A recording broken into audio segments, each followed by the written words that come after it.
Buenas tardes.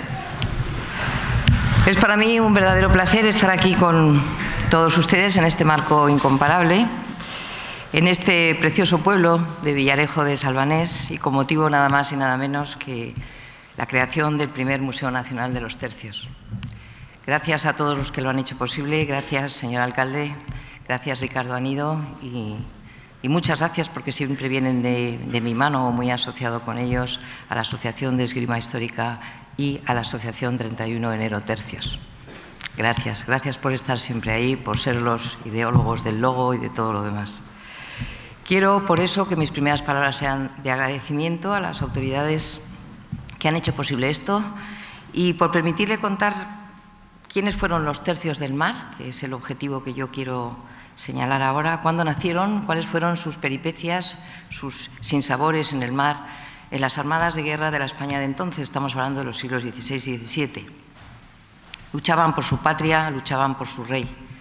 Llevo bastantes años investigando en este tema, en archivos nacionales, en archivos internacionales y en las fuentes impresas, al igual que en la literatura de la época. Y fruto de esos estudios fue la publicación en el año 2019 de mi último libro, Los Tercios del Mar, Historia de la Primera Infantería de Marina, y es el resumen lo que les quiero contar.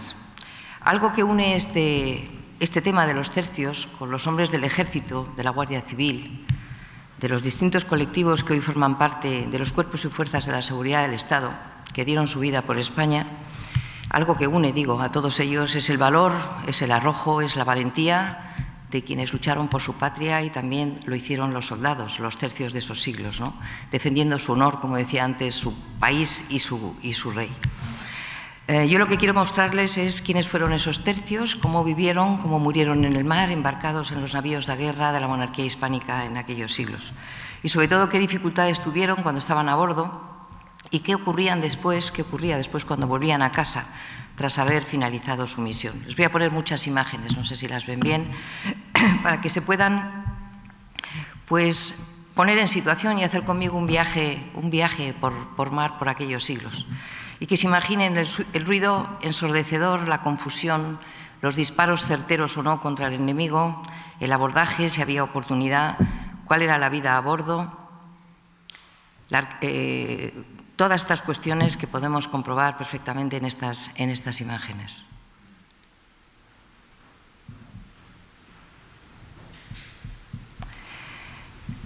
La arqueología submarina está logrando excelentes resultados en sus investigaciones acuáticas.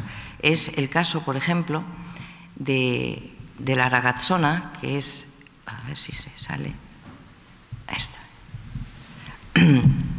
La muchachona, que fue un barco que se descubrió en un pecio en el año 2013 gracias a un equipo de investigadores del Departamento de Arqueología de la Facultad de Historia de la Universidad de Santiago de Compostela, con el apoyo de la unidad del buceo de la Armada en el Ferrol, con casi 19 efectivos y de la empresa gallega arqueológica subacuática Argos. La verdad es que fue extraordinaria, es una de los barcos que se encontró de esa famosa Gran Armada de 1588, enviada durante el reinado de Felipe II, casi al final de su vida, de esa que todavía en los colegios se sigue diciendo mal, la famosa Armada Invencible, ¿no? Bien, pues eso es lo que yo quiero contarles en mi intervención, que se va a dividir en tres grandes apartados. Primero, algo contarles sobre los tercios, sobre lo que se ha escrito, y se ha escrito bien además. En segundo lugar, y en particular, cómo nacen esos tercios en el mar. Y finalmente, cuáles son ese vivir y morir por su patria y por su rey de esos tercios, ¿no? Sobre los tercios se ha escrito mucho. Aquí tienen ustedes tan solo algunas imágenes. En ese gran interés que existe hoy por la historia militar, parece que los tercios tienen como un atractivo especial, tanto para los investigadores como para el gran público, lo que ha provocado pues, la aparición de numerosas publicaciones. Son ensayos, novelas históricas, incluso películas que con mayor o menor rigor nos acercan a la historia de estos soldados. Se ha escrito mucho sobre los tercios y se ha desvirtuado en bastantes ocasiones su propia realidad con mitos y fábulas nacidas del desconocimiento o de unas reminiscencias de la leyenda negra, atribuyéndoles como específicos unos comportamientos sanguinarios y brutales cuando eran los procedimientos habituales en todas las tropas de entonces, de aquella época. Y se han olvidado los rasgos que los singularizaron positivamente, su espíritu de cuerpo, su relación con la población civil cuando estaban destinados en guarniciones o en ciudadelas, o su misma camaradería. Aquí tenemos uno de los últimos libros que han salido del presidente 31 de enero tercios, Juan Víctor Carboneras, España, miniatura, vida, honor y gloria en los tercios, cuyo título recoge una famosa frase de los soldados de los tercios: España, mi natura, Italia, mi ventura, Flandes, mi sepultura. Al igual que también hay profesionales dedicados a la recuperación de hechos históricos, bien mediante la fotografía, que es el caso que tienen ustedes en la imagen derecha. Hay un fotógrafo de batallas que se llama Jordi Bru, o incluso la propia pintura de Augusto Ferrer Dalmau. Esta imagen que tienen ustedes corresponde al fotógrafo de batallas, Jordi Bru. Se marcha a distintas partes del mundo, va a la Antártida, va al Ártico, a las brumas holandesas o cualquier otra parte del mundo, y fotografía la naturaleza de los campos de batalla. Después superpone con una recreación histórica y nos da imágenes como esta, que son un auténtico privilegio. Aquí tienen una muestra más, parecen auténticos sacados del siglo XVI o del siglo XVII. O tenemos, como decía, pues los libros, las imágenes, mejor dicho, de los pintores de batallas, que es el caso de Augusto Ferrer Dalmau, el pintor de batallas. Aquí tenemos el Milagro de Empel, del 7 al 8 de diciembre de 1585, cómo lo está pintando el propio autor, que resulta extraordinario. Uno se acerca a ese cuadro y puede ver las pestañas o las cejas de los que están en el suelo o de los que están en la última parte del cuadro, o esta es la famosa batalla de Rocroi. También hay asociaciones culturales, como es el caso de 31 de enero tercios, agrupaciones varias de recreación histórica, o incluso una tienda online que se llama la Tienda de los Tercios. Por supuesto, ensayos, novelas históricas o incluso películas, como decía antes, con mayor o menor rigor histórico. Y se han realizado muchas actividades culturales.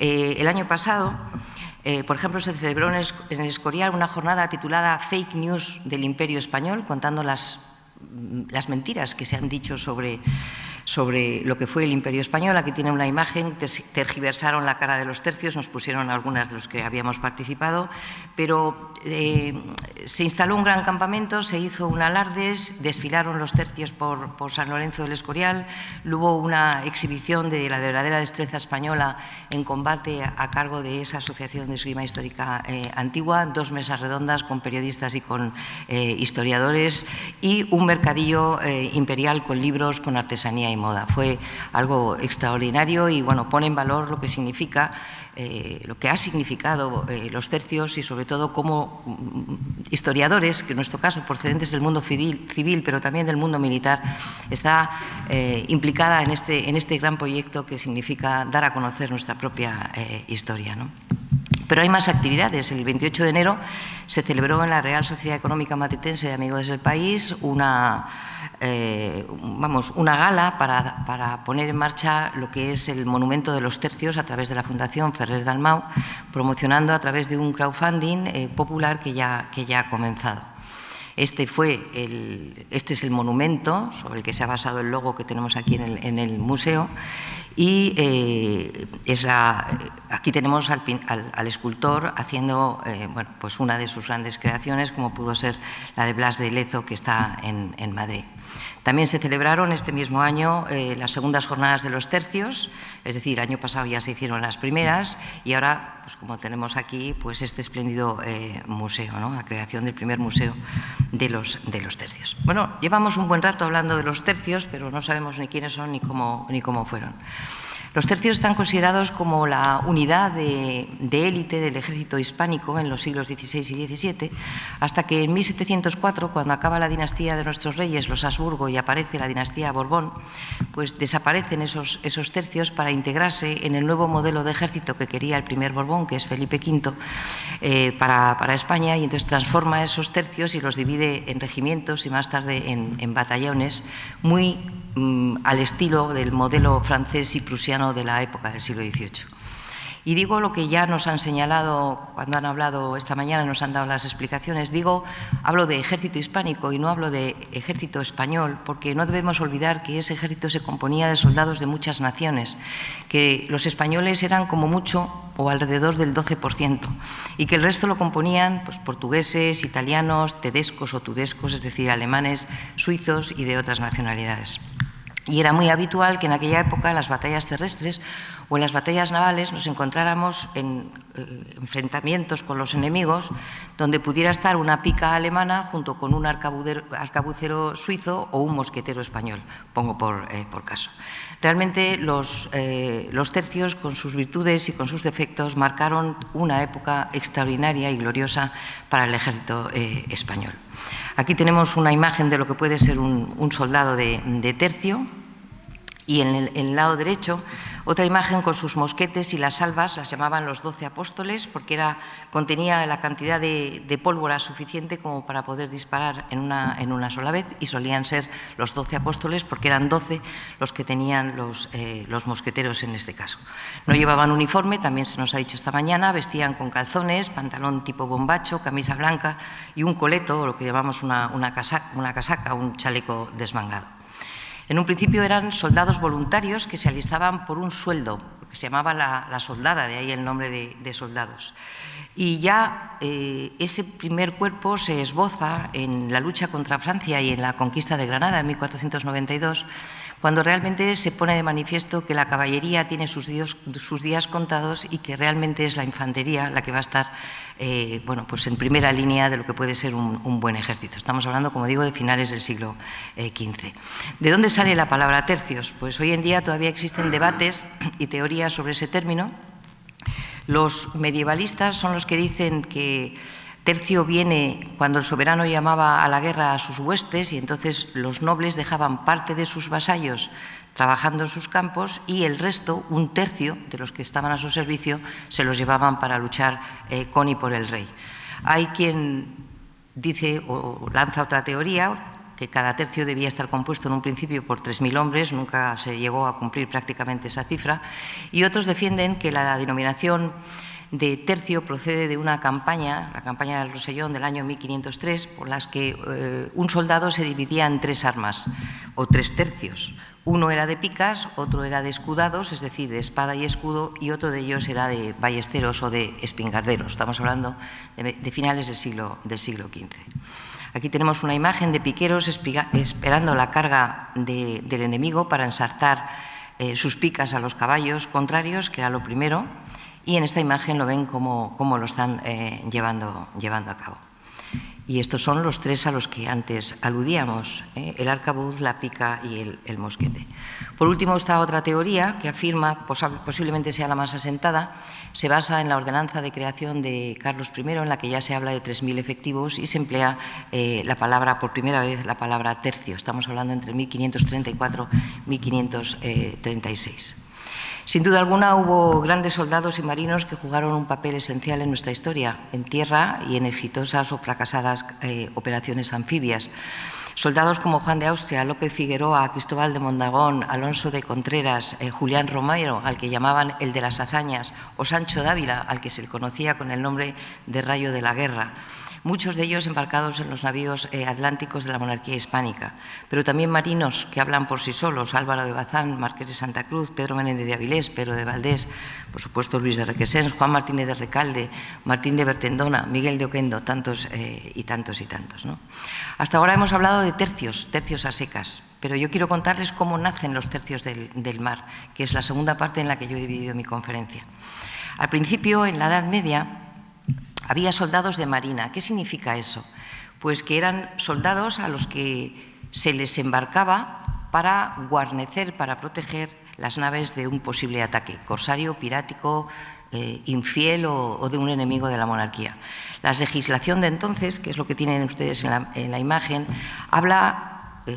los llama los usados en la mar, o también los llama hombres de guerra, soldados o simplemente guardianes. Esto es la legislación castellana, el Código de las 7 partidas, y el lado derecho tienen el libro del Consulado del Mar, de origen valenciano, que recogía toda la legislación que estaba en la Corona de Aragón, es decir, Principado de Cataluña, Reino de Aragón y Reino de Valencia. Es decir, los soldados del mar se alistaban, al igual que se alistaba la marinería, y se reclutaban para cada ocasión que fuera necesaria. Es decir, no eran fijos. Como digo, se les llamaba soldados, hombres de guerra, lo que fuera, ¿no? Cuando acababa una empresa naval, esos soldados se volvían a sus casas.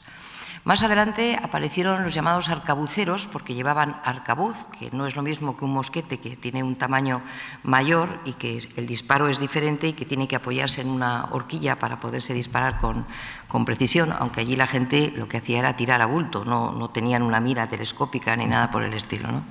Y aparecieron, como digo, esos arcabuceros para acompañar a las flotas de Indias en defensa de un posible ataque pirático o corsario.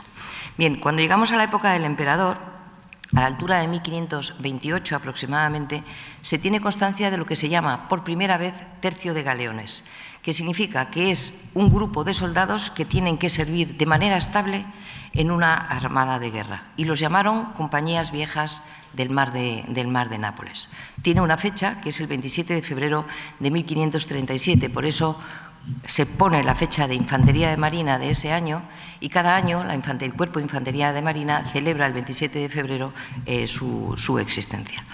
Poco más adelante, y ya en la época de Felipe II, también un 27 de febrero, se creó en Cartagena el Tercio de Armada con una función similar, de manera que tenemos el Tercio Viejo de Nápoles, el Tercio de Armada, que se llamó de distinta forma, se llamó Tercio de Armada, Tercio de la Armada del Mar Océano o Tercio de Figueroa, porque quien estaba al frente era el maestre de campo Lope de Figueroa. Y en esa misma época también nació el nuevo Tercio de Nápoles, que además se llamó de otra manera igualmente Tercio de Mar y de Tierra, ¿no?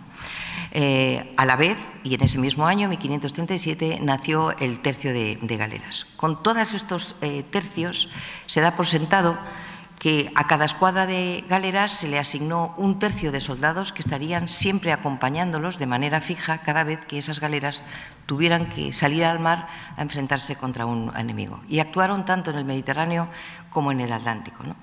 De manera que cuando llegamos a la altura de Felipe II, la monarquía cuenta con un instrumento anfibio perfectamente organizado, y eso se demuestra no solo durante la época del emperador, que esto se pone en marcha en 1537, por lo tanto no participa en la victoria de Túnez de 1535, sí lo hace en la derrota de Argel de 1537 y sí lo hace de nuevo en el éxito de 1541, y sí lo hace en el éxito del asedio a Malta, un poco más adelante, en 1565. Pero, como digo, con Felipe II está perfectamente organizado y tenemos ese cuerpo de infantes que va en los barcos de manera fija en la conquista de Portugal, 1580, en la famosa Gran Armada de 1588 y en todas las sucesivas.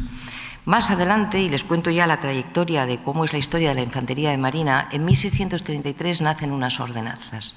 Esas ordenanzas recogen todas las leyes dispersas, es decir, todo el cuerpo legislativo que afectaba a lo que significaba navegar en el mar en una armada y a los integrantes que componían esa tripulación. Aún más adelante, en el siglo XVIII, se publican unas ordenanzas que son las que ponen en marcha la nueva dinastía, la dinastía Borbón, y son los que crean, esas ordenanzas son las que crean el ejército de tierra y la armada tal y como hoy los concebimos. Pues bien, en el siglo XX, el 10 de julio de 1978, el rey Juan Carlos firmaba un real decreto en donde se fijaba el año de 1537 como antigüedad del Cuerpo de Infantería de Marina. Y a efectos conmemorativos se puso la fecha de 27 de febrero porque de ese día se tenía constancia de la creación del Tercio de la Armada del Mar Océano, del Tercio de Galeras de Sicilia, del de Nápoles, del de Génova, de todo lo que les he contado. Bien, pues ahora vamos a la última parte de mi conferencia. Y les invito a que se suban conmigo a un barco y conozcan esas peripecias, esos sinsabores, lo que significa estar embarcados, lo que fue en definitiva vivir y morir en el mar por la monarquía hispánica, por su patria y por su rey. Hay dos escenarios fundamentales de acción, el Mediterráneo y los atlánticos. Y digo atlánticos porque uno es el Caribe, lo que se refiere a toda la zona de América, y otra es los mares nórdicos, es decir, el Canal de la Mancha y el Mar del Norte. Y en esos ámbitos se dieron con mayor o menor fortuna, con mayor o menor suerte, pues toda una serie de enfrentamientos navales, pero en cualquier caso esos fueron los teatros de operaciones para la monarquía hispánica y para sus enemigos. La corona española, en su política ofensiva y defensiva, articuló una construcción de distintos prototipos navales, porque no todos los barcos sirven para el mismo escenario, ya sea el Mediterráneo o ya sea el Atlántico. Es decir, cada escenario marítimo requiere un prototipo naval distinto. Y hay dos tipos básicos de embarcación, lo que es la galera en el Mediterráneo y el galeón en el Atlántico. Esto es una galera. Una galera, otra igual, siguiendo el modelo de los trirremes romanos. Todo esto en el Mediterráneo, básicamente en el Mediterráneo, y esto es una galeaza. La galeaza es la hermana mayor de la galera, con unas medidas bastante más grandes. Es decir, si una galera podía tener 22 o 25 bancos, en una galera hay una zona central que se llama crujía y luego a cada lado de la crujía están dispuestos los remeros. Esos remeros tenían un remo a lo mejor de 15 metros e iban 7 remando al mismo tiempo, en cada uno de los bancos y en cada uno de los remos. Bien, pues una galeaza podía tener hasta 60 metros de eslora, es decir, de largo, y 9 de manga, es decir, 9 o 10 de ancho. Y solía llevar muchos cañones, entre 30 y 50. Y una galeaza, por ejemplo, podía tener 36 bancos, 18 por cada lado de esa zona central, mientras que en una galera normal el máximo de bancos podía ser 25 aproximadamente. Bien, esta galeaza se la inventó un italiano llamado Francesco Bresano, pero la batalla de Lepanto acabó demostrando que era demasiado pesada, era muy difícil de maniobrar, era poco ágil y al final, por su pesadez y por esa falta de maniobrabilidad, fue dejándose su uso con el paso del tiempo. Y lo que se utilizó sobre todo fue la galera de 24 bancos aproximadamente, entre 250 y 300. Esta es, como he dicho, la otra. Estas son las dos imágenes del modelo de la galera real del Museo Naval de Madrid en la batalla de Lepanto. Todos sabemos lo que significa, se celebró el año pasado. Villarejo es muy partícipe de lo que significa esta batalla. Y aquí tenemos una imagen de lo que puede ser la popa. Aquí tienen la parte de atrás de una galera o la proa de esa misma galera que está en el Museo Marítimo de Barcelona. Vean ustedes ese imponente espolón que es el que atraviesa la eslora, es decir, el lateral del barco contrario, para provocar un agujero, parar los remos, porque evidentemente los galeotes van unidos con una cadena a su banco, y proceder al abordaje. Y es ahí donde los tercios embarcados juegan un papel tan importante. Miren, aquí tenemos los remeros en una galera. Esto es un grabado del siglo XVII. Como les he dicho, vivían amarrados a los bancos con cadenas en el cuello, las llamadas colleras, las manos y los pies con argollas, largas cadenas para poder remar, le digo, atados a los bancos, bogando sin apenas descanso a fuerza del látigo y del son del cómitre que iba dando los golpes. Esta es la cadena a la que iban atados, y esto es una imagen que todos ustedes conocen seguro si han visto la película Ben-Hur, porque creo que mejor refleja cuáles las condiciones tan espantosas, ¿no? Claro, ese remo requería un enorme esfuerzo físico, no solo de brazos, sino de todo el cuerpo, porque se tenían que incorporar, bogar, ciabogar interminablemente y durante años encadenados al banco. La pena mínima podía ser de 2 años, la máxima podía ser 10. Era imposible, literalmente, que alguien pudiera vivir 10 años amarrado a un banco. Los llamaban, o se decía que apaleaban sardinas, con los golpes de los remos. Y hay también quien afirmaba que a una galera se la veía venir no por verla, sino por el olor que desprendía de esos hombres amarrados haciéndose sus necesidades y comiendo allí en el propio banco. Bien, eso es en la zona del Mediterráneo, pero en la zona del Atlántico nos encontramos con otro prototipo naval, que es el galeón. El galeón, que es propulsión bélica a través de las velas ya pueden ser velas cuadras o velas cangrejas, pueden tener de 2 a 3 palos, pueden desplazar entre 500 y 900 toneladas y con capacidad artillera para entre 50 y 80 piezas que se colocan en proa, en popa y a lo largo de los puentes del barco. Aquí tienen otro modelo de galeón, cada vez se van perfeccionando más. Y luego ya en los siglos siguientes, pues fíjense ustedes lo que sale, los navíos de línea, lo que pueden ser las fragatas o lo que pueden ser las corbetas, como la famosa Atrevida y Descubierta, que fueron las que formaron parte del viaje que hizo Alessandro Malaspina ya en el siglo XVIII. Bueno, y estas son ya las últimas, que son las goletas. Todas estas evolucionan en el siglo XVIII, no antes. Vale. ¿Y quiénes son los hombres que están embarcados? Pues fíjense ustedes. Vale lo mismo para el Mediterráneo que para el Atlántico. Es la misma estructura para cada ámbito naval y hay tipos de gente distinta. Están los hombres de mando, está la gente de cabo y está la gente de remo o chusma. Empecemos por los primeros. ¿Quiénes son los hombres de mando? El capitán, el maestre, el piloto, el cómitre. Bien. Después está la gente de cabo y la gente de cabo se divide a su vez entre gente de guerra, que son los aventureros, los nobles, los caballeros y los tercios, por supuesto, es decir, esa primera infantería de marina, y luego está la gente de mar, entre las que curiosamente están incluidos, así se hacía, los artilleros y los marineros.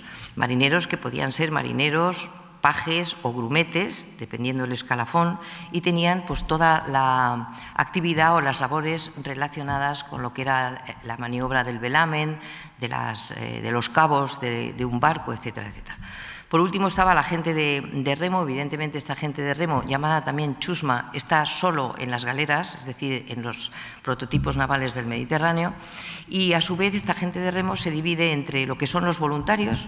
Verán ustedes qué raro, sí, había los que llamaban buenas boyas, es decir, personas que voluntariamente con un sueldo se apuntaban a remar, y después estaban los que se llamaban forzosos o los no voluntarios, y dentro de ellos a su vez podemos distinguir a los forzados o condenados, que eran los que se llamaban galeotes, que podían ser ladrones, bígamos, blasfemos, desertores, vagamundos, como se les llamaba en aquella época, y los esclavos, que podían ser esclavos negros, esclavos islámicos, esclavos marroquíes, de todo tipo. Bueno, pues ahora vamos a ver efectivamente qué es vivir en el mar. Poner en marcha una empresa naval era algo muy complejo, porque primero se tenía que nombrar un capitán general de la Armada y después empezaban los complejos preparativos que iban desde si se tenían los barcos, bien, pero si no, había que ordenar su construcción, y si era insuficiente porque no daba tiempo, cuando uno estaba preparándose para un enfrentamiento naval, ya fuera con Inglaterra, con los holandeses o con los franceses, pues se procedía al sistema de embargar algunos barcos de particulares o de requisar obligatoriamente esos barcos, cuando no, ya digo, ordenar su construcción. Se precisaba el número de soldados, el número de marineros y se procedía a la leva, es decir, a reenganchar o a enganchar a aquellas personas. También era ese apartado algo muy complejo, porque había gente que se apuntaba enseguida por un sueldo, pero luego desertaba, luego los propios funcionarios reales no tenían dinero y no pagaban a los soldados, con los cuales estos huían, etcétera, etcétera, ¿no? Luego hay que tener en cuenta, y muy en cuenta, que pasaban largos meses de cautiverio marítimo, que a lo mejor podían estar 5 meses embarcados, 6 meses embarcados, y que la navegación en aquella época se consideraba un negocio desesperado y espantoso. De ahí que las tripulaciones no necesariamente estuvieran compuestas exclusivamente por personas de alta vocación, bien marinera o bien militar. De hecho, en las tripulaciones nos encontramos ladrones, aventureros, campesinos que huían de la justicia o que huían de su vida familiar, condenados, como he dicho antes, por bígamos o por otros delitos. Muy especialmente grave fue el periodo de retroceso demográfico del siglo XVII, de manera que cuando se quería enganchar a alguien, ya no lo hacían voluntariamente, sino que un funcionario real iba a una taberna y sacaba al borracho, al aventurero, al que no tenía ni oficio ni beneficio, por lo tanto se ponía muy en duda cuáles eran los valores morales o la edad del propio candidato. ¿Por qué se embarcaban? Pues había de todo: por pobreza, por necesidad, por hambruna en sus tierras de origen, por huir de una sentencia, por hacer méritos, en especial los nobles los segundones de la nobleza, por tener 3 comidas diarias a quien no las tenía, por cobrar un sueldo, por aprender un oficio o una profesión o por simplemente ascender en la escala social. Además de todos estos preparativos estaban los oficiales reales, o sea, veedores, tenedores de bastimentos, vituallas, contadores, para que todo el apresto de una empresa naval se pudiera hacer ordenadamente y se precisara cuál era la cantidad de víveres, de agua, de artillería, de munición, de soldados y de marineros que tenían que ir en una determinada empresa naval. Y claro, abastecer una armada era un proceso muy, muy complejo porque España nunca vivió de espaldas al mar, sino todo lo contrario. Y tenemos muchísimos oficios relacionados con la puesta en marcha de una empresa naval. Madereros, carpinteros, toneleros, corcheros, herreros, caldereros, plomeros, curtidores, boticarios para los emplastos y los ungüentos que se utilizaban en el botiquín, pescadores, leñadores, carboneros, cereros, estibadores. Entonces, todo eso era un complejo sistema que tenía que ponerse en marcha. Claro, se hacía la respectiva leva, se sabía con cuántos marineros se podía contar, con cuántos soldados, pero algunos, como he dicho antes, desertaban por el camino o algunos llegaban antes de tiempo, se embarcaban y se iban consumiendo las vituallas que estaban programadas para estar en el mar, no para estar consumiéndose en pleno puerto. Es decir, todo un entramado complejo de extraordinarias dificultades en las que no faltó en más de una ocasión más que una dudosa honradez por parte de los funcionarios reales o de los abastecedores que ponían la mano por detrás y se llevaban su parte. Y luego, claro, ahí también estaba el problema del armamento y de la escasez de piezas artilleras, porque en un barco puede haber hasta 17 modelos. Cañones, medios cañones, culebrinas, medias culebrinas, bombardas, falconetes, sacres, etcétera, etcétera. Y con ello, además, había que contar que si una armada lo tenía ya todo preparado, pues si había un periodo de mala climatología, pues tenía que esperar en tierra, tenía que esperar en puerto. Y si esperaba en puerto, se iban consumiendo esas vituallas. Pero bueno, ya estamos embarcados y hay que tener en cuenta, y sitúense, viajen conmigo, la inmensidad del mar, la soledad, la dieta alimenticia que fue inadecuada, los problemas propios de la convivencia diaria entre la marinería, los oficiales y los soldados embarcados, la distribución de funciones, la rutina antes de entrar en combate en los largos días de inacción, cuando no pasaba nada, la separación de la vida en familia, la falta de higiene y de una precisa atención sanitaria e higiénica, las enfermedades, pero también la suciedad a bordo, el hedor de los fletados, el hacinamiento o el combate, el ruido ensordecedor, el fuego, los estallidos de los cañones, la humareda, el estruendo de la artillería, el miedo, la oscuridad, los naufragios. No olvidemos que los barcos son verdaderas fortalezas flotantes en las que hay que convivir en unas condiciones que son las que he descrito. Bien. Vamos a contar solo algunas de ellas. El espacio en los barcos, por ejemplo, la suciedad y la falta de higiene. Esto es el corte de un galeón, donde podemos comprobar el hacinamiento y los espacios destinados a las vituallas, los víveres que se van consumiendo y luego los bastimentos. Para empezar, los embarcados viajaban con todo tipo de inquilinos, y cuando digo inquilinos hablo de todo tipo de parásitos, pulgas, piojos, chinches, cucarachas, ratas y otros roedores que deambulaban por doquier por las embarcaciones a las que se unía la particular circunstancia de esos galeotes amontonados y encadenados a su banco. Hay que tener en cuenta que viajaban también con animales vivos, gallinas, conejos, aves, que correteaban por cubierta y que lo hacían en unos espacios pequeños, viviendo y durmiendo en la cubierta, en la bodega, bajo toldillas o simplemente al raso, durmiendo sobre esteras o fardos que también les servían como mortajas. Los efectos personales de los embarcados debían llevarse en unas arcas o cofres de madera de 1,60 por 1,60, en donde se debía incluir la ropa de repuesto, los platos, las mantas, etc. Hay que tener en cuenta, ya lo he dicho antes, que no tenían uniforme, simplemente una camisa blanca, calzones pardos o azules de media pierna, sin calzado, vestimenta amplia para las maniobras y para la comunidad. Un arca por persona para pilotos y capitanes, un arca por cada 2 marineros, un arca por cada 3 grumetes, un arca para cada 4 pajes. Estas arcas, como digo, servían para comer, para sentarse, para jugar a las cartas o incluso servían como un improvisado altar si tenían que oficiar una misa. Por otro lado, nos encontramos con una constante falta de higiene a bordo, porque en las jornadas navales los hombres pasaban muchos meses embarcados, compartiendo olores nauseabundos por el propio hacinamiento, la estrechez de los espacios, la falta de limpieza personal. Algunos pasaban varios meses sin lavarse ni aplicar ningún tipo de aseo, porque el agua dulce no se utilizaba para el cuidado personal, es decir, una realidad francamente asfixiante. En la mayoría de las ocasiones la higiene era prácticamente nula, el agua estaba racionada y lavar la ropa era misión imposible. Solamente se podía hacer si se llegaba a las escalas, si se hacía escala en el barco. El baldeo o limpieza del barco se hacía con agua de mar y la ropa se lavaba también con agua de mar.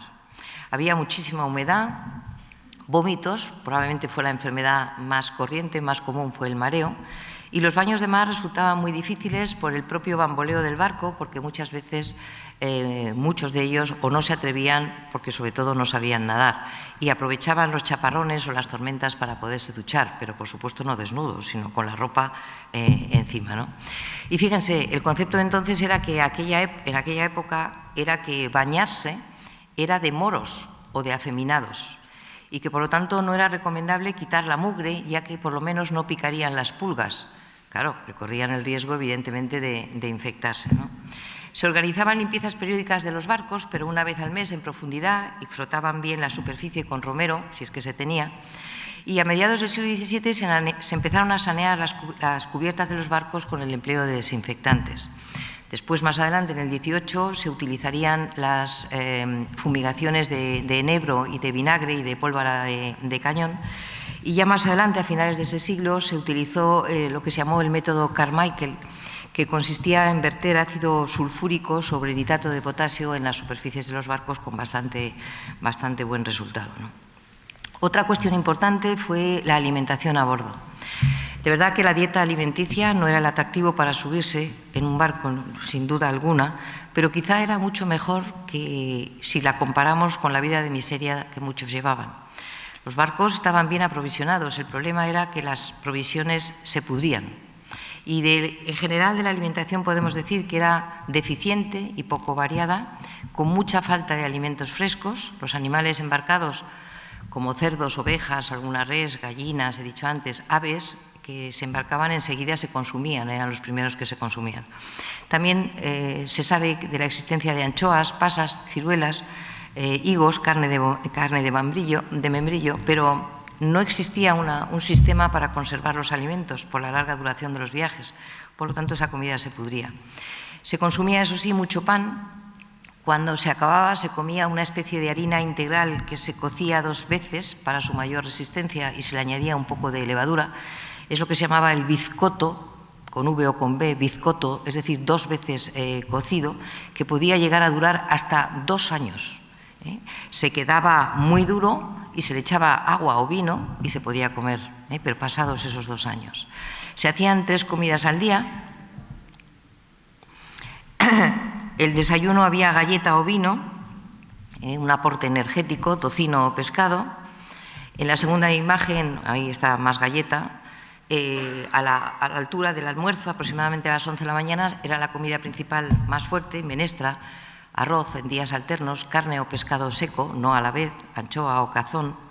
Y luego estaba la carne, la tienen ahí arriba, la carne en tasajos, es decir, carne seca troceada en tiras largas de unos 5 centímetros de espesor, que se colocaban en depósitos en salmuera y luego se escurrían. Es decir, la salmuera era agua con alta concentración de sal y servía para concentrar los alimentos, pero miren qué tipo de alimentos tenían que comer, O pescado en salazón, que es lo que tienen más abajo.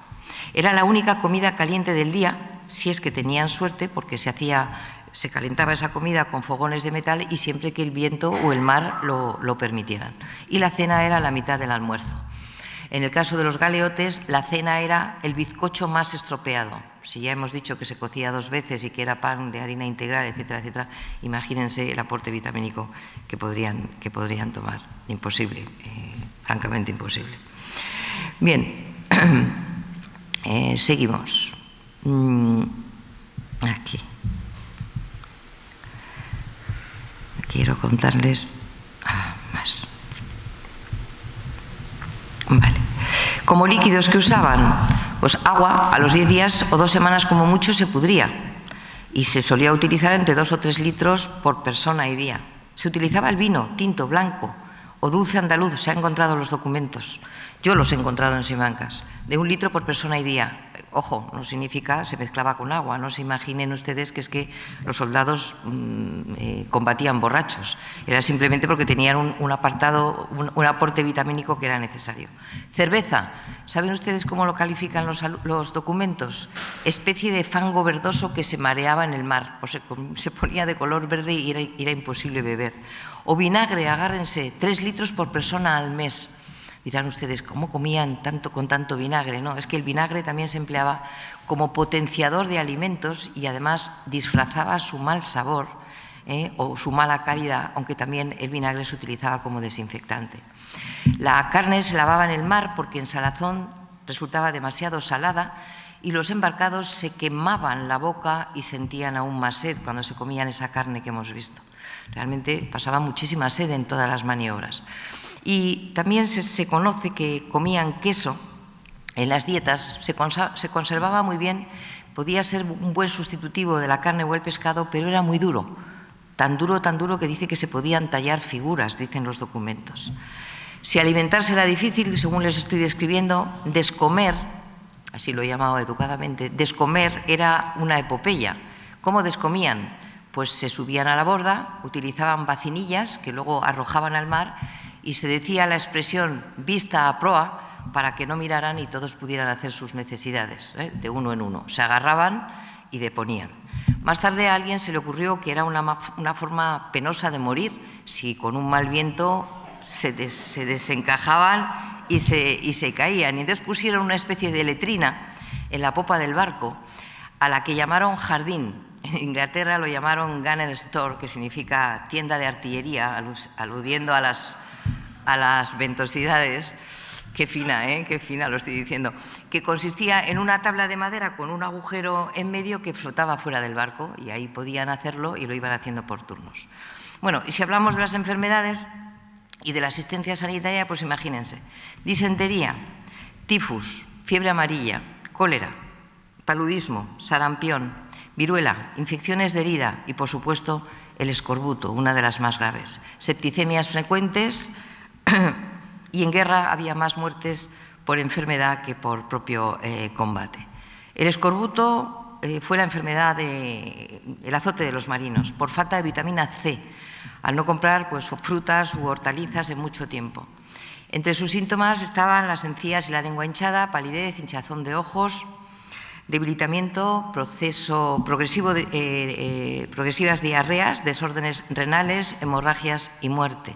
Se les envolvía en su estera con un lastre y se lanzaba al mar, se decía, ha liado el petate y allí que se iban. Septicemias eran muy frecuentes por el ambiente insalubre que yo les he ido describiendo, pero como he dicho antes, en guerra había más muertes por enfermedad que por combate. Esto todavía no, por enfermedad que por combate. La asistencia sanitaria era muy deficiente y la suciedad y la humedad a bordo pues lo agravaban aún más. Es verdad que en todas las armadas de guerra había un buque hospital, pero si ese buque hospital era atacado y era hundido, pues se encontraban sin esa asistencia tan necesaria. También es verdad que cada barco tenía una asistencia sanitaria, pero era muy pobre.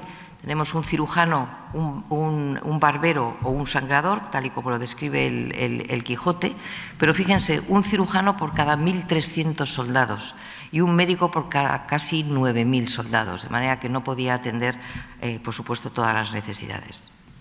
Aquí tenemos la imagen de un botiquín. Miren qué preciosidad, es un botiquín de finales del siglo XVII y es ahí en donde en las cajitas iban destinadas a colocar pues, todo tipo de productos que eran necesarios. Fíjense, en los barcos españoles, en la relación de lo que figura en las ordenanzas de 1633, uno de los elementos fundamentales, ¿saben cuál fue? Dentro del botiquín, el jarabe de limón. Y el jarabe de limón evitó que muchas armadas españolas no tuvieran que pasar sus integrantes por el escorbuto, cosa que no les pasó, por ejemplo, a los ingleses, que fueron unos de los que más padecieron, ¿no? Y de la época son también muchos tratados para curar heridas. Este primero que yo he señalado es sobre el escorbuto, luego sobre cirugía y luego sobre otro de cirugía de uno de los grandes cirujanos de la época, Dionisio Daza Chacón. Luego también hay muchos grabados de la época explicando cuáles son los remedios que se aplicaban. Por ejemplo, las lesiones por cañonazo amputaban o cauterizaban la herida con metal caliente o con aceite hirviendo. Evidentemente no había anestesia en aquella época, no se había conocido. A veces se aplicaba las heridas con apósitos de grasa animal para poder cerrarlas, o se daba una especie de maceración de vino y aguardiente que era menos dolorosa, pero había más riesgo de supuración y de gangrena. Luego están las lesiones abiertas por espadas o por picas, simplemente se cosían, y luego estaban las producidas por proyectiles, por flechas o por balas, que eran las peores, las más difíciles de sanar y que producían hemorragia interna, astillaban los huesos y en consecuencia infección y seguramente la muerte. Los antibióticos evidentemente no existían. Contamos con los ungüentos de minio, que eran los óxidos de plomo en polvo, pero no siempre eran eficaces. Los embarcados también tenían tiempo libre, porque eran muy largos los días en el mar, con una convivencia muy compleja, porque eran muchos meses, y en ocasiones buscaban evitar el aburrimiento. Era el momento entonces de los cotilleos, de beber, de murmurar, de contar historias, de leer en voz alta los libros de caballería, los libros de santos, las famosas hagiografías, obras de historia, obras de antiguos, clásicos o piadosos, escribir los que no sabían por ellos o para otros. Y también jugaban a los naipes, al ajedrez o a las carreras de animales, a los dados, a la taba o a los juegos de azar, que estaban teóricamente prohibidos, aunque muchas veces eran los propios mandados los que hacían la vista gorda. También tenían tiempo para pescar, para representar obras de teatro o para participar en ceremonias religiosas. Y esa imagen que tiene a la derecha, podían escuchar música, las chirimías, que eran unos instrumentos musicales de viento-madera parecido al oboe, y recibían, por supuesto, también instrucción para las funciones que debían desempeñar cuando estuvieran en combate, el adiestramiento, la disciplina, el orden que debían guardar, etcétera, etcétera. Bien, en los barcos había muchos accidentes. Eso es un naufragio, pero había temporales, colisiones, bajíos, bancos de arena, vías de agua, fuego, rotura del aparejo. La broma es, a ver si lo tengo más adelante, sí, es un molusco xilófago que se come la madera, es un molusco bivalvo que sobre todo sobrevive muy bien en aguas templadas, en aguas calientes, y que provocaban esto en la madera de un barco. Entonces se comían literalmente la madera, había que sacar el barco cada cierto tiempo, había que carenarlo, había que prepararlo y por lo tanto volverlo a botar en el mar. Pero había más: incendios, como digo, pérdida del timón, putrefacción de la madera, ataques de piratas y corsarios. La muerte por naufragio, bien en combate o bien por ataques piráticos o corsarios, o también por tormentas y por mala mar. ¿Y qué creen ustedes que se hacía en un naufragio?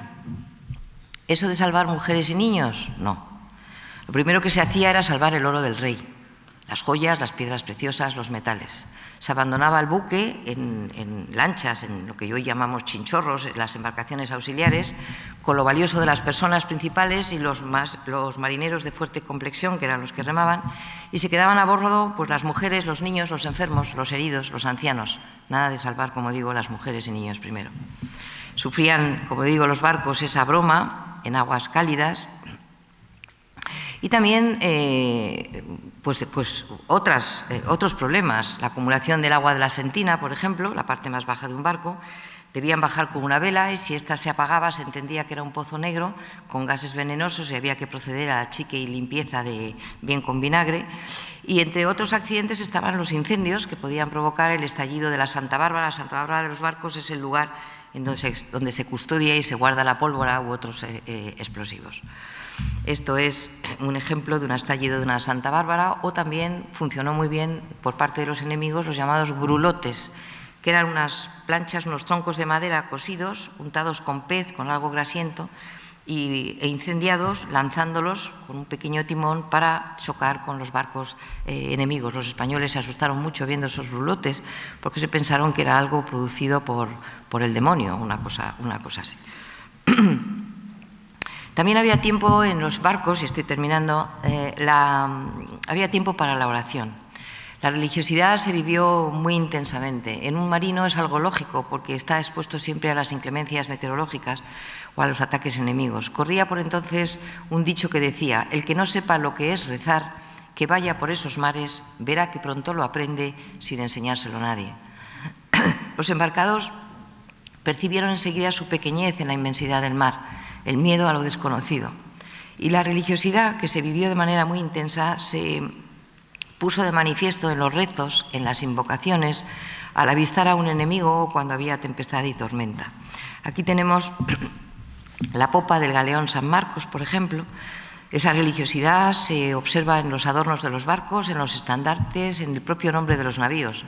San Mateo, San Pedro, San Pablo, Nuestra Señora del Rosario, Nuestra Señora de Guadalupe, San Marcos, la popa de otro galeón, por ejemplo, con la Virgen María. Este estandarte, que es muy común, con Santiago Matamoros, con Cristo crucificado, con la Virgen, o la imagen de un estandarte con Cristo crucificado y también con la imagen más real, ¿no? En todos los barcos mercantes no había un sacerdote, era el maestre quien oficiaba el culto. En los barcos de guerra siempre viajaba un capellán, que era el encargado de la asistencia espiritual de los embarcados y del auxilio a los moribundos. Y lo que se hacía normalmente era oficiarse lo que se llamaba una misa seca o una misa náutica, es decir, una misa sin consagración. La misa se hacía en tierra antes de zarpar las naves para una jornada naval con la solemnidad requerida, pero las sagradas formas no se hacían luego en el mar por miedo a que éstas se cayeran, se perdieran o se estropearan, ¿no? Lo que se hacía a diario era rezar unas oraciones al amanecer, una salve o algunas letanías al atardecer, y en los días festivos se creaba una especie de pequeño altar y se oficiaba una misa. Pero en ese ceremonial marítimo se mezclaba siempre la música de esas chirimías con los rezos, con el clamor de las voces, con el ruido de los cañones y de los arcabuces, con las órdenes del combate.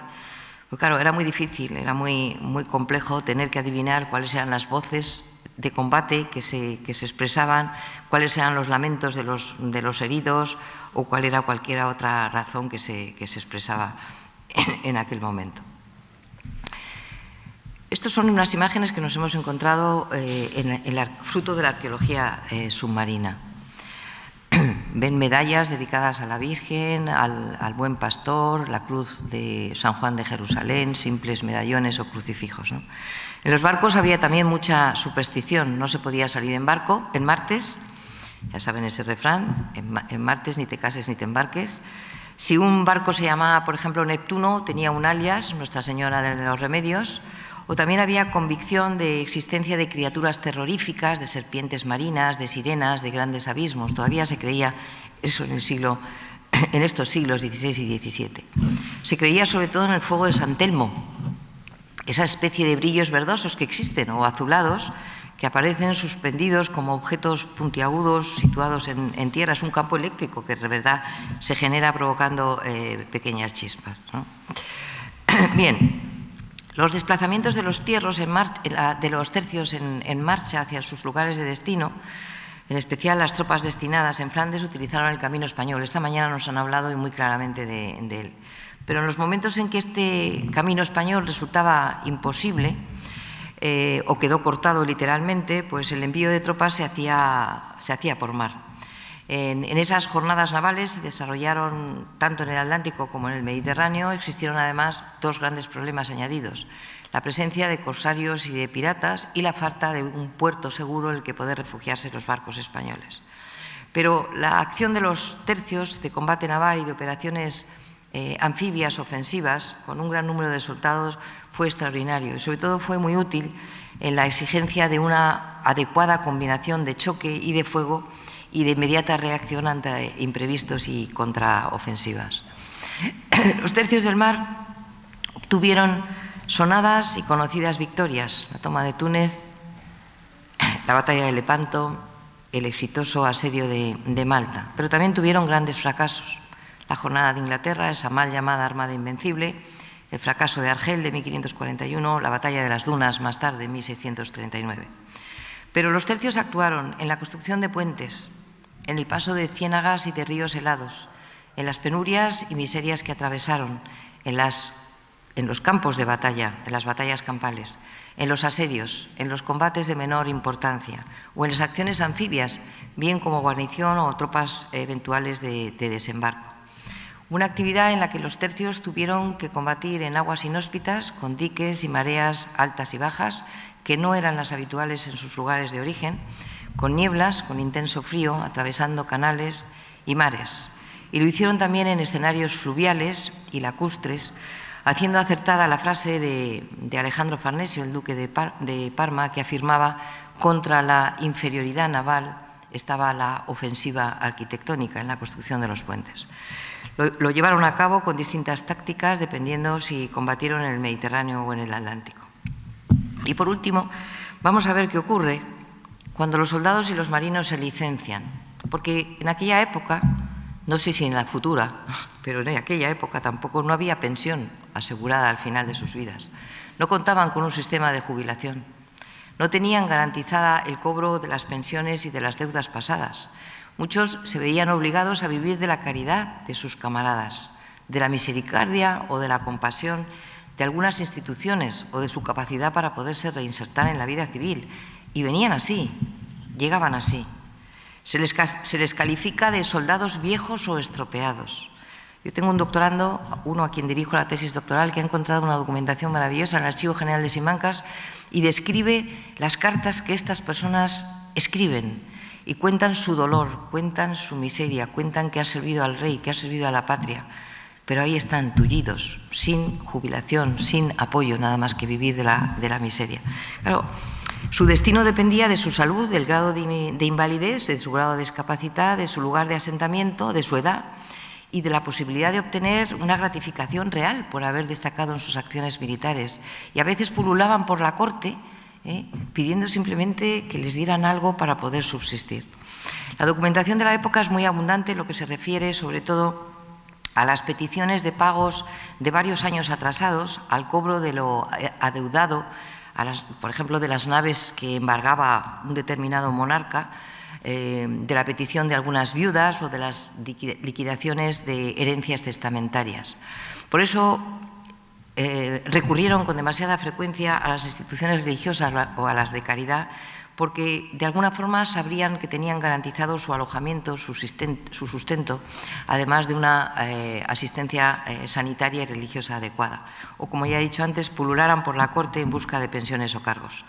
Los más afortunados, los que regresaban, llegaban a sus lugares de origen, donde con suerte, tal vez con mucha suerte, les esperaba a alguien o tuvieran de quién o de qué ocuparse.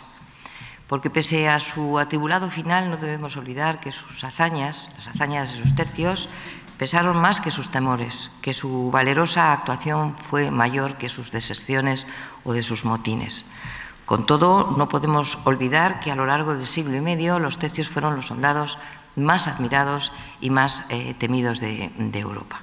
Bien, Felipe V los disolvió, lo he dicho, en la reforma de 1704. Con los tercios, con la llegada de los Borbón, se impuso el modelo francés, regimientos y batallones, pero los tercios se conservan hoy en día en unidades de regimiento de la Legión y de la Infantería de Marina. En la Legión encontramos el tercio de Juan de Austria, el tercio de Alejandro Farnesio, el tercio del Gran Capitán, el tercio del Duque de Alba. Y en la Armada Española, la Infantería de Marina se organiza en tercios. El tercio de Armada, los antiguos tercios viejos de Armada o tercios del Mar de Nápoles, el tercio del Sur, en San Fernando, el tercio del Norte, en Ferrol, el tercio de Levante, en Cartagena. Y las banderas e insignias de los tercios españoles continúan todavía portando la Cruz de San Andrés, y con ello termino. Es esta, la hemos visto, es la Cruz de Borgoña o Aspa de Borgoña, que es la representación de la Cruz de San Andrés. Son troncos formando una cruz y en sus nudos están los lugares de donde se cortaron las ramas. Y se debe a San Andrés, patrón de Borgoña, que representa de alguna manera el martirio del apóstol, que estuvo 3 días, el apóstol era de Patras en Grecia, crucificado en forma de X. La cruz incluida en los escudos de mar y en las banderas de España en tierra y en la mar desde 1506 por la Guardia Borgoñona, que se debe al padre de Carlos V, a Felipe el Hermoso, casado con Juana de Austria. Fue la bandera que usaron los carlistas en sus guerras. Y es una bandera que no se puede decir que es la bandera de España en aquella época, fue la bandera de los soldados de los tercios, que desapareció del escudo de armas del rey de España con Felipe VI, y que esto es todo lo que les puedo contar. Nada más, muchísimas gracias por su atención.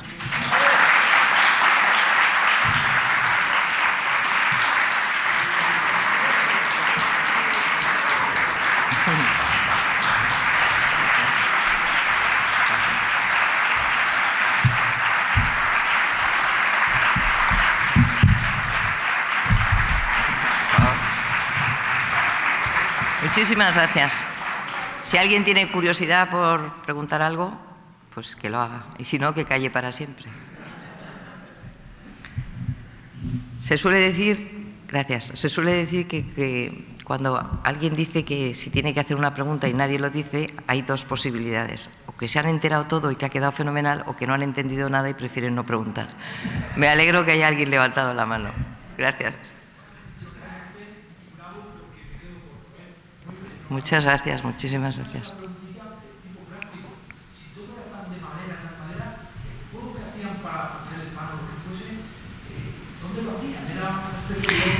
No, era un horno metálico, una especie de fogón metálico que alimentaban con carbón para evitar, con mucho cuidado, y por eso la comida, en teoría, esa segunda comida era la caliente, pero en la mayoría de las ocasiones el propio bamboleo del barco, especialmente en el Atlántico, el Mediterráneo.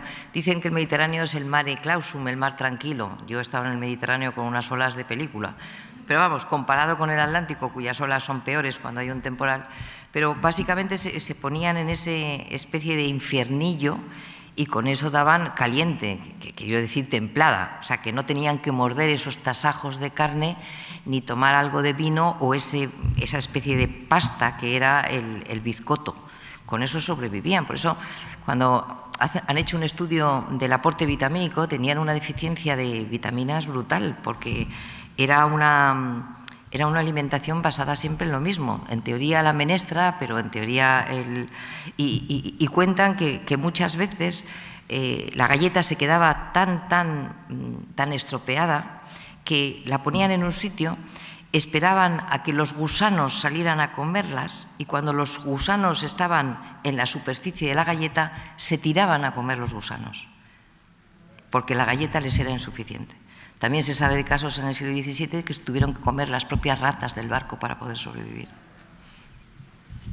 Qué suerte tenemos. Muchas gracias. Adelante. ¿El pan de?